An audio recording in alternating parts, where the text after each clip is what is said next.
Hi, my name is Michelle Giganti. I'm a registered nurse. I have been a registered nurse for 3 years, and I'm going to talk to you today about the basics of how to perform CPR.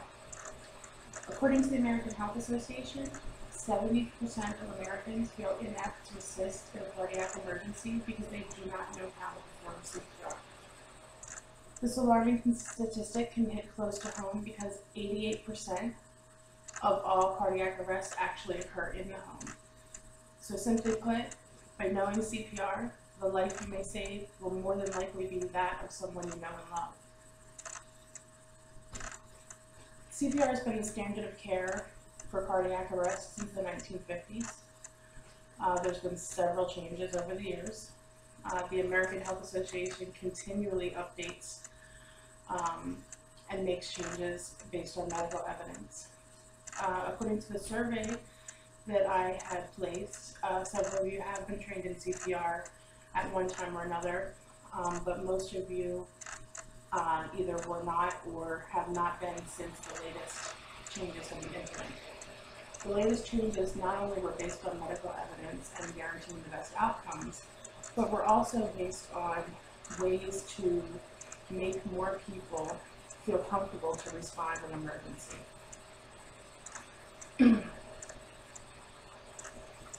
I'm going to walk you through the steps of CPR. I'm going to mainly focus on layperson CPR, although a few things that I touch on will be more for a skilled healthcare worker, but primarily everything is going to be about layperson CPR. The first thing I will discuss is how to identify a potential victim, then move on to what to do once you've identified the victim as needing help. We'll then discuss chest compressions, and chest compressions are the most important part of CPR, so we'll go into depth about that. I will touch on rescue breaths for a minute. Rescue breaths have actually been eliminated in layperson CPR. They can still be done, but they don't have to be. And lastly, we'll discuss an AED, which is an automatic defibrillator. So to begin with identifying a potential victim, if you walk up and see someone laying on the floor, you want to go up, you want to shake them and shout, "Are you okay?" You don't want to shake them too hard, but you do want to shout, "Are you okay?"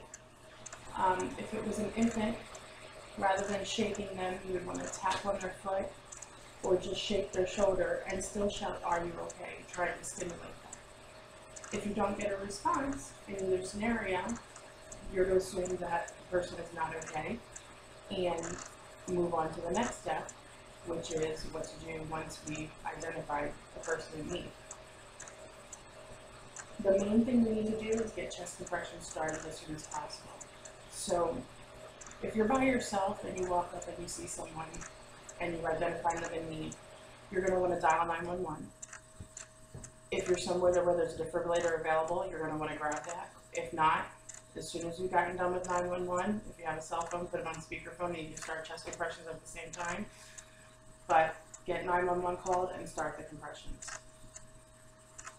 If you're in a crowded area, say you're walking up to a stadium of a baseball game and you see someone collapse, you run over, "Are you okay?" They're not responding.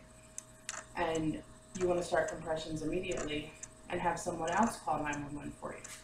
But don't just shout out, "Hey, somebody call 911. Because more than likely everybody's going to assume that someone else is going to do it, and no one's going to do it. So you want to point out one specific person. "You, call 911. Grab a defibrillator." They're usually available in most public places now.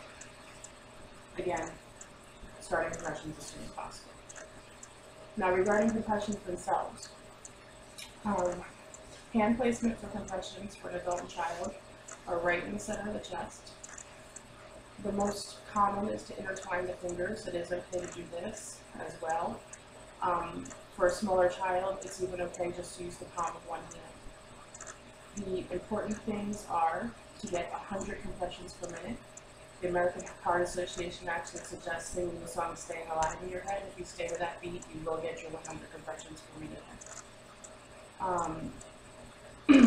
For adults and children, you want to get at least 2 inches deep when you're doing your compressions.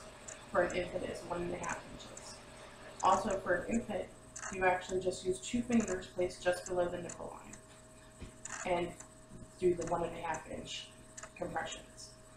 You want to allow the chest to recoil or fully come back up in between each compression.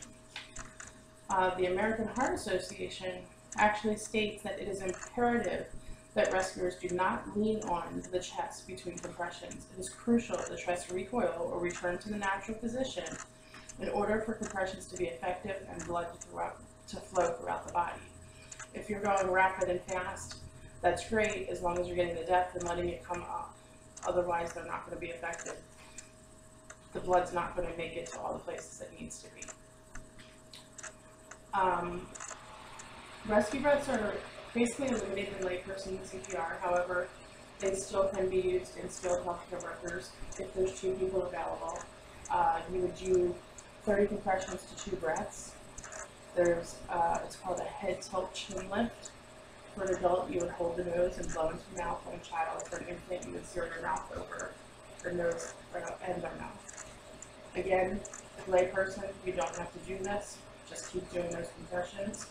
And even for skilled people, when in doubt, just keep doing compressions. Lastly, the AED, if one's available, they talk you through everything. Placement is here and here. All you do is turn it on. It's going to walk you through all the steps. You want to use it as soon as possible. But if it does not work, you immediately want to start compressions. And you never want to stop compressions until EMS arrives. So that is basically everything you need to know about layperson CPR. I really hope that you've gotten some information from this that'll make you feel a little bit more confident and that you're able to help someone in need. Thank you.